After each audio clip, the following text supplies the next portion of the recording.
like it's theory. I've lived it in the mud, the chaos, and the moments nobody writes about. This show is the truth, raw, unfiltered, and built for leaders who actually give a damn. If you're ready to grow, ready to own your own story, and ready to lead from the front, you're in the right place. Speak up, show up, lead. Let's get into it.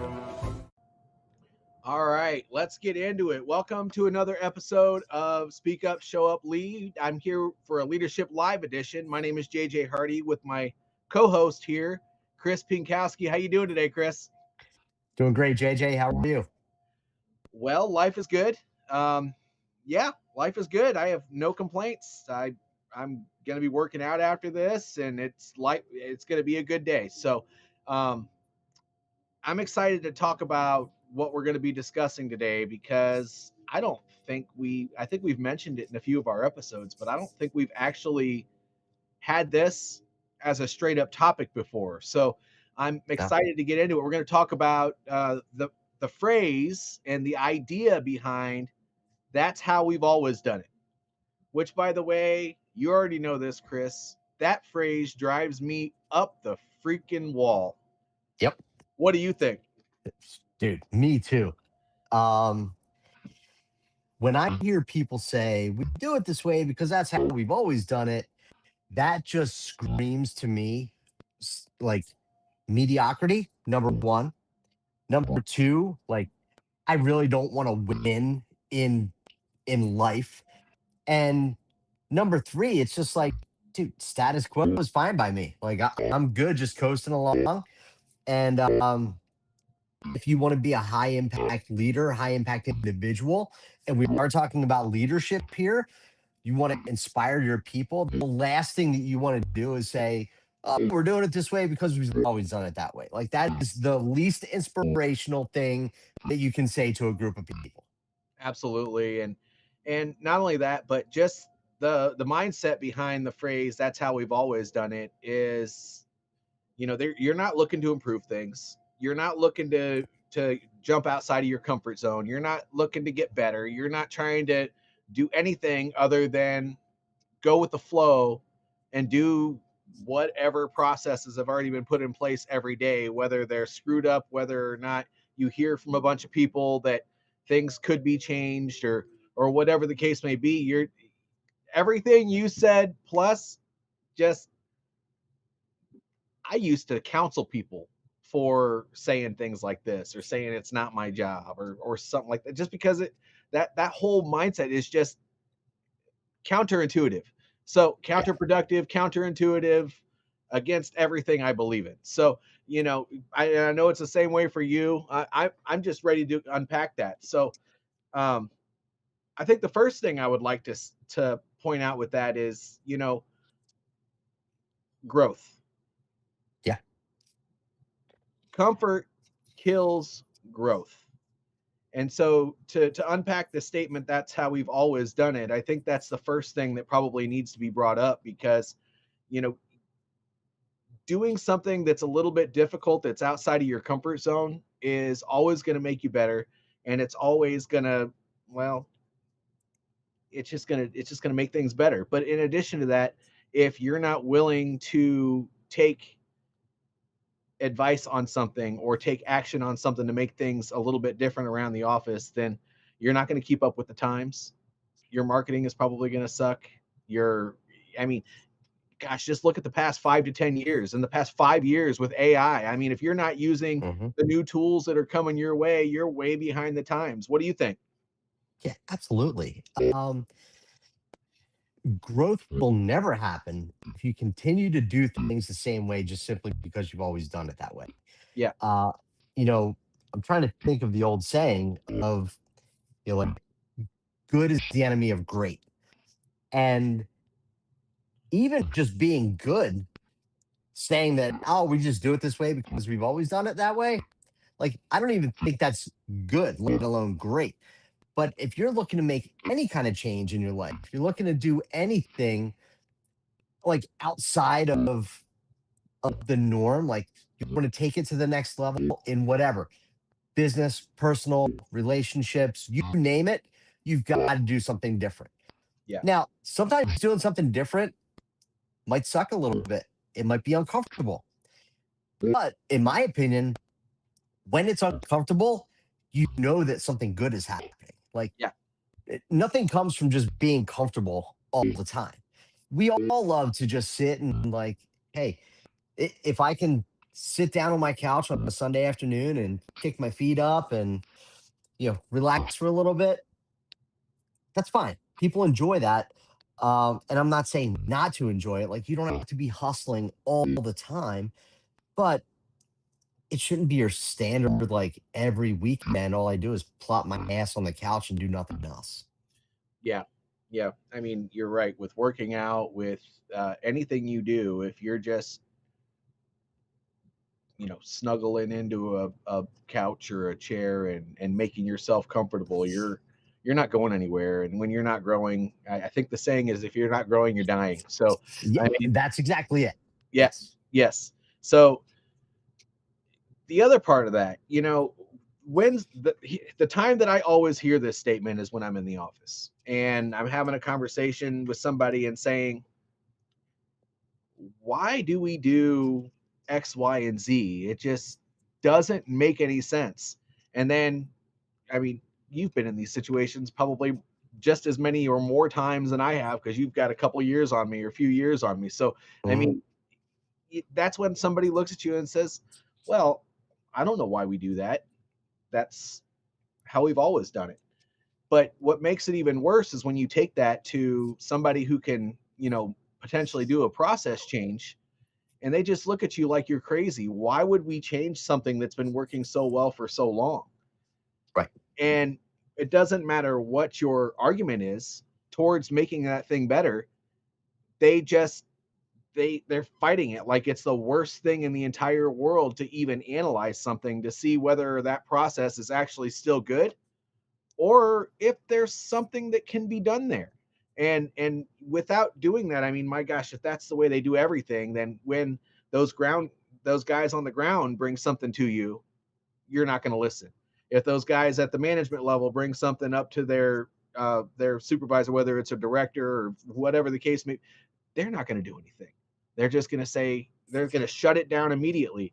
So doing things the way we've always done it is just it kills leadership. It kills organizations.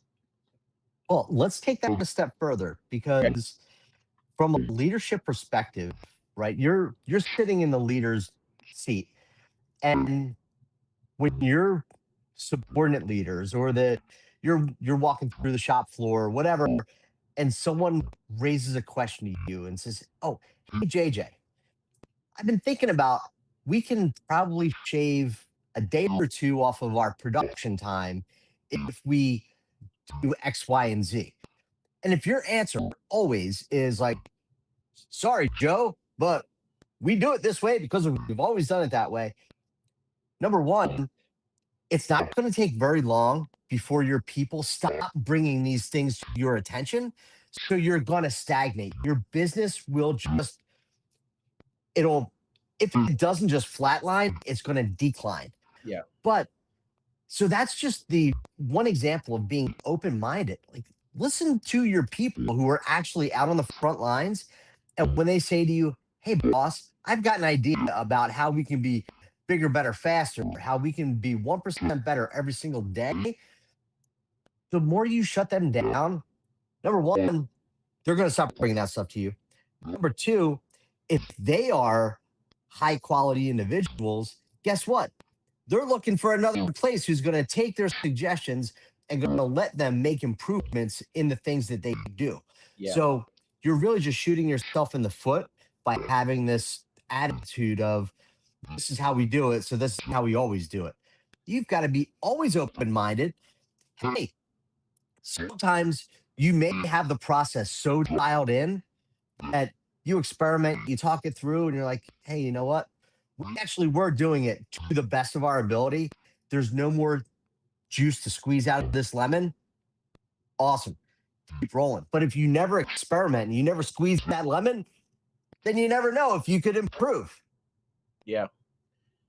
You never know if you're going to improve. And I think the biggest thing that you talked about there, there all that stuff is detrimental, but I think the biggest thing that kills the leadership part of this is that you have a extremely high turnover rate. If people are Mhm. bringing things to your attention and you're not doing anything about it, whether you're actually verbalizing the phrase, this is how we've always done it, we're not going to make any changes, or you're just smirking, hearing them out, and then they walk away and you do nothing, because that's basically the same thing.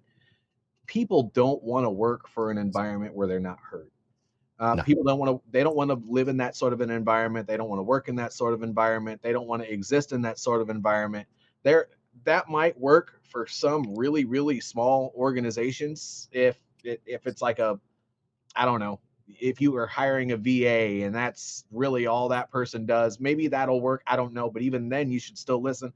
But for the most part, people want to be involved in things that will benefit the organization, but also benefit them. I mean, there's got to be a why for somebody involved in what they're doing.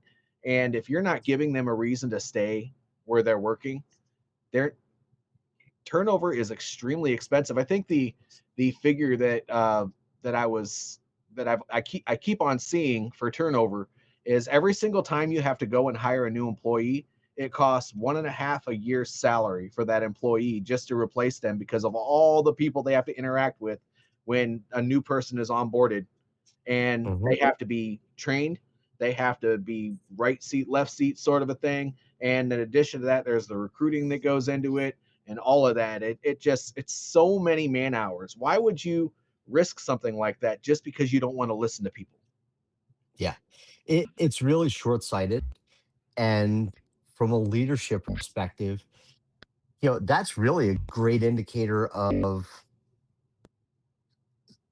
someone that most people wouldn't want to follow, or the people following that leader with that mindset are going to be so complacent that chances are those are the folks that they're not doing anything outside of work like to improve themselves. They're the people that are sleeping late every weekend, napping on the couch, after 4 hours of waking up on a Saturday. Um, they're just like, yeah, dude, like whatever. That's probably their entire attitude in life. And then chances are also that they're the people that blame others for the circumstances that they're in. I don't mean to get off on a tangent here, but the people who aren't willing to put in the time and effort to change and look for new ways to be better are more times than not the same folks who are like, oh, that person got lucky doing this, or woe is me for the position that I'm in. And guess what? Luck doesn't just happen to people. Luck is a byproduct of your preparation for things to do in life. Um, and your situation, your circumstances, generally you have no one else to blame but you. And yeah, I'll get off of my soapbox now of people who refuse to change because it's the way that we've always done this, um, and generally what their outlook is in life. Well, yeah, but there's so much more to it than that. I mean, the entire company's culture can they need to be trained in how to listen Mhm. for ways to improve things, watch for ways to improve things. It's not just analyzing numbers, it's listening to people. And Yep.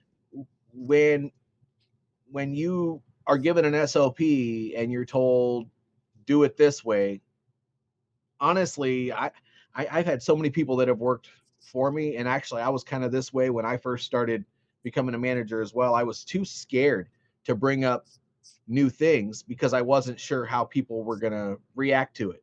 So if you enforce that and you let people know that we're always willing to improve things right off the jump, now we're talking that now we're the opposite of what we were just discussing, where you shoot it down. You actually have to let people know that it's something that you expect and encourage, and there's a time and a place and all that sort of stuff. And that's when you kind of set the expectation. And if you don't build that into your culture, I know that newer managers, many of them, I don't know how you were when you were a new manager, a new supervisor, Chris, but I think it's inherent that most people don't want to bring up problems, and they look at a change management technique as causing trouble. So, Mhm.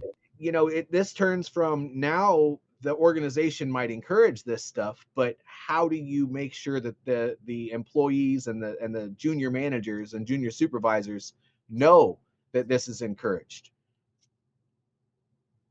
Yeah, you've got to verbalize that when you're at a senior or even a mid-level manager. You've got to emphasize it. You've got to talk about it. You've got to demonstrate it.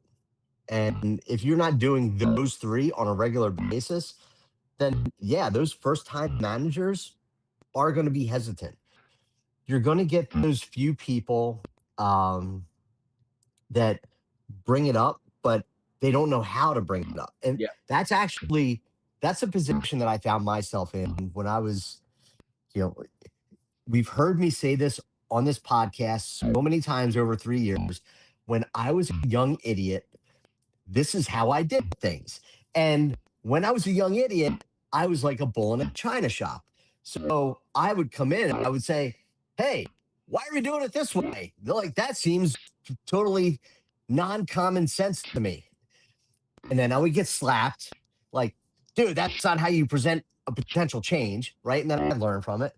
But it's because I never had someone who modeled it in the right way, who would bring it up out of curiosity, like, "Oh, hey guys, can you tell me, why do we do it this way? Right? What is the outcome that we're trying to find here? What have we tried in the past that didn't work?" So there are so many different ways to bring up the conversation of doing things differently than the way that we used to do them. Um, but if you don't model that as a more senior leader, then your junior leaders, they're either going to be the bull in a china shop, and you're going to get frustrated, like, "Man, this dude has no filter, and I wish he would shut up."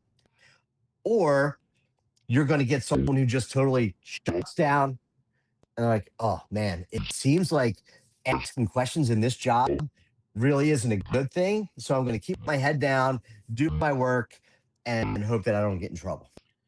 Oh man, yeah. I actually have another really good example here. When I was working, before I started a business, when I was working my last job, there was a gentleman who was the operations director. He wanted to take me out to lunch one day. I thought it was a little bit weird. I was the area safety manager, so I was like, he was a step ahead. He was a step above me, but he wasn't in my reporting chain. I think he knew my operations background, and he just wanted to have a conversation about stuff. And I was fairly new to the job. I was about 4 weeks into the job. And right off the jump, he started asking me very specific questions about the performance of his operations manager at one of his sites. Mm. And I notice things, right? We all do all the time. And me coming from a military background, I think that systems need to be set up, and until I understand complete. By the way, I'm never going to put somebody on blast to their boss. That is just like the worst thing that could possibly be done. But he started asking me these questions, and they didn't really talk about process improvement when I was onboarded on this place, which I kind of thought was a red flag, but I came from the military, and so I was like, eh. But so I was a little bit unsure how to navigate that new environment, because you hear all these horror stories about how the civilian world is so rough and tumble, and you need to make sure you're covering your own behind, because everyone's out to get you and all these other things. And so it was a brand new environment, and I did work a couple civilian jobs, but they weren't like this one, and this was more of like a corporate style type of setup. And so I was very hesitant to say anything. I kept on changing the subject when he was asking me these things. And after we were done, it just re-emphasized it, because I called up my boss and I was like, "Hey man, I was just got done talking to so and so. Oh yeah, he said he was going to take you out to lunch. Yeah, he did take me out." I felt like he was probing for information on the operations manager. Oh, he's like, "Oh, you gotta be careful with that guy." So I guess the reason I'm telling this story is because you got to be really, really careful with how you bring up change sometimes. And you're right; it's Mhm. uncomfortable. It's uncomfortable to do it. I haven't. I've been able to have conversations with my coaching clients, but they have their boss and all of them in the same room sometimes when they're going through my group coaching programs. And so it's a little bit easier to have these conversations because the boss is automatically like, "Well, I didn't know you felt that way." Yeah. But when you're in it without that sort of a mediation sort of an environment, sometimes it really is hard to bring up process improvement. And so back let's bring this around full circle. When you're thinking about the concept of doing things the way we've always done it, when you are a mid-level or junior leader in an organization, you have to make sure that if you're that change minded person, that you are having those conversations with everybody to figure out if when something needs to come up, how do you have that conversation?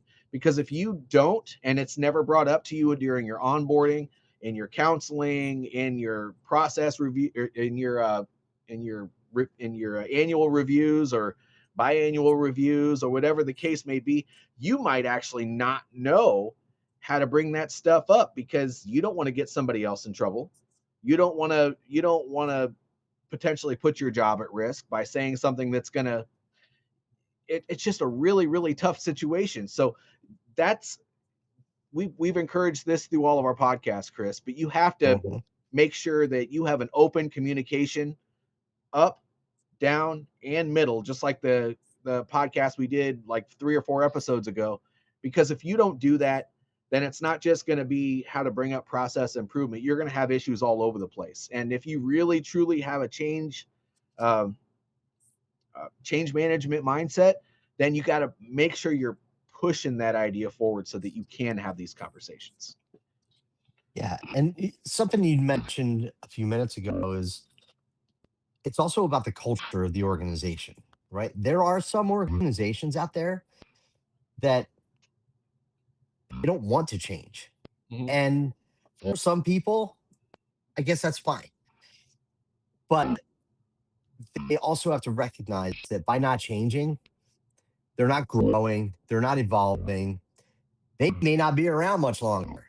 So that culture should be a red flag. Like if you're joining an organization, you should be asking them actively about, hey, where do we see ourselves in the next 5, 10 years? What what is the most recent kind of change management, or what's the most recent thing that you've done as an organization that has changed the way that you do things? It because the interviews might be awesome. You might get in there. You you've probably left another job. You get in there. You're like, man, like Susie over here, she's been here for 15 years and she's still doing her job the way that she used to do it 15 years ago. Like, and if you're a high performer, you will not tolerate that. And you're going to buck the system, which may or may not work out for you. Um, but it's going to lead to a lot of frustration and just like, yeah, you gotta, you gotta pick your battles, but you shouldn't be afraid to change things up. And there's a way to go about it, right? There's a way to ask questions that are indirect versus just going directly for the throat. Um, so going back to my young idiot example, I just went straight for the jugular all the time. And but I think that if I took more of an indirect approach, maybe things would have worked out differently. Sure. Um, some organizations appreciate that direct conversation. Um, I'm very fortunate to be in an organization now that appreciates those direct conversations. Hey, we challenge directly. We we attack problems, not people. And it's well known that like it is part of our ethos to question things. So for me, that fits awesome with who I am. Um, some people may not take it the right way, and but we kind of filter them out in the interview process anyway. Right. Well, and you're right. You know, when this is part of getting a job is you need to ask probing questions to figure out what that culture is, whether it's a change management culture, it's a high performing culture, if they challenge the norm. I mean, those are really, really good questions to ask during the interview process. And the HR person might know, but eventually you're going to talk to the hiring manager and then you beat them to a pulp with these questions because it, a lot of people don't understand that if you're interviewing for a job, you're not just interview they're not just interviewing you. You should also be interviewing that organization because at the Yeah. end of the day, it doesn't matter what management level that you're going in at, even if it's the execution level at the very bottom of the rung of the ladder. You know, if you're not going into an environment that suits you, either you'll hate the job and you'll stay there just because you need the money, Mhm. or you'll leave and go find something else. And it doesn't take very long to figure that out, anywhere between 90 and 120 days. And you'll be at a point where you're going to be applying for other jobs, or you're going to figure out, man, I'm so glad I picked this place. But these, you know, it's just really, really difficult to navigate the whole that's how we do it because people don't like to change, to be honest with you. Most people just do not like to do it. Yeah. Uh, Change is uncomfortable, and most people prefer comfort. Mhm. Change requires discipline, and most people are like, "Hey, dude, if it ain't broke, don't fix it." Um, but sometimes it's worth breaking in order to get something better out of it. Yeah, you can break things in a very calculated way. I mean, you can just do mild testing to challenge processes and stuff like that. And we could say on Tuesday, we'll for the first 2 hours of the day, we'll switch up to the new process and see if it changes anything, and then go right back to it. It doesn't have to be okay on Monday. We're changing this whole process for this one thing to a new way, and that's it. No, you don't have to do that. I mean, you can calculate things, you can phase things in. As a matter of fact, with most changes, when they're testing it out, if they think it might, if most organizations would think it's a good idea, you have a conversation and you plan that change. It's usually done in phases. And Hmm. sometimes you go up a phase and then you stop and go back to the planning phase, and then you go back to phase one again. And so, you know, this doesn't have to be hard. And if you're in an organization that is, you're real hesitant to challenge your processes, it doesn't have to be in a way that destroys everything you're doing already. You can do it in a way where you can test that improvement and really have conversations around what the failure points are to make it you go back a rung, back to planning, and all sorts of things. Yeah, and I'll take it a step further where I would encourage someone to make those small changes. So even if it seems like people are resistant to change, like higher up, let's say you're a first time manager or you're a mid level manager, and you know that there's some kind of resistance, do some small, like under the radar changes, demonstrate that the changes that you've made have resulted in better outcomes. So sometimes that's what people need to see is like proof. The proof is in the pudding, right? Oh, hey, Chris, hey, JJ, why did these numbers we've seen an increase over the past 8 weeks in these certain metrics? Do you know what's causing that? Well, yeah, as a matter of fact, I took the initiative or my team took the initiative to do A, B, and C, and this was the result. So it may get a feather in your cap, it may get you kicked in the butt, but I think it's worth it to give it a shot. It is. And what's the worst case scenario if something doesn't work out? You just go back to doing it the way you were doing it. My goodness. Right, exactly.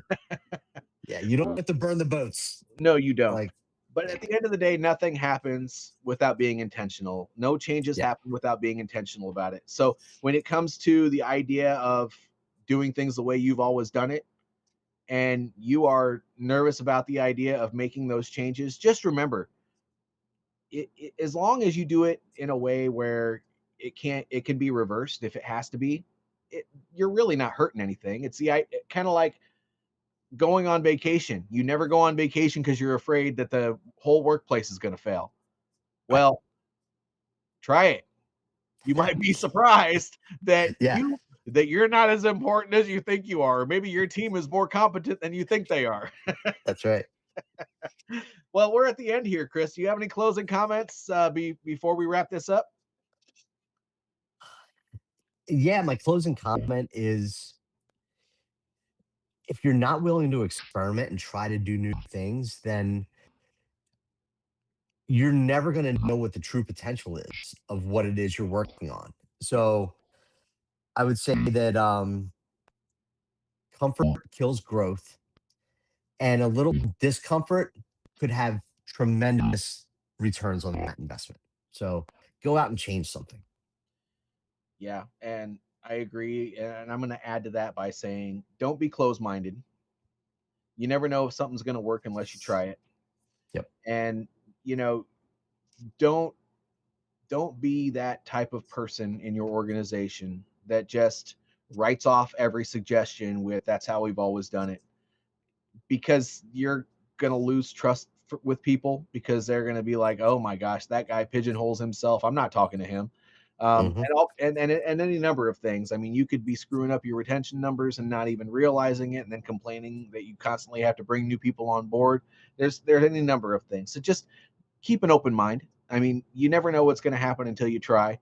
But yeah, that's really all I have to say about all of that. Next week, we are going to be talking about, and we hinted at it at the very beginning of this, comfort kills growth. So if you're interested in that, we'll see you in a couple of weeks. Every That's right. Saturday at 7 Central. Every other Saturday at 7 Central. Not every Saturday. We can't do that. We have lots of stuff. But okay, well, thank you for joining me today, Chris, and thank you all for the comments and all that stuff, whether you're watching it now or later, and we'll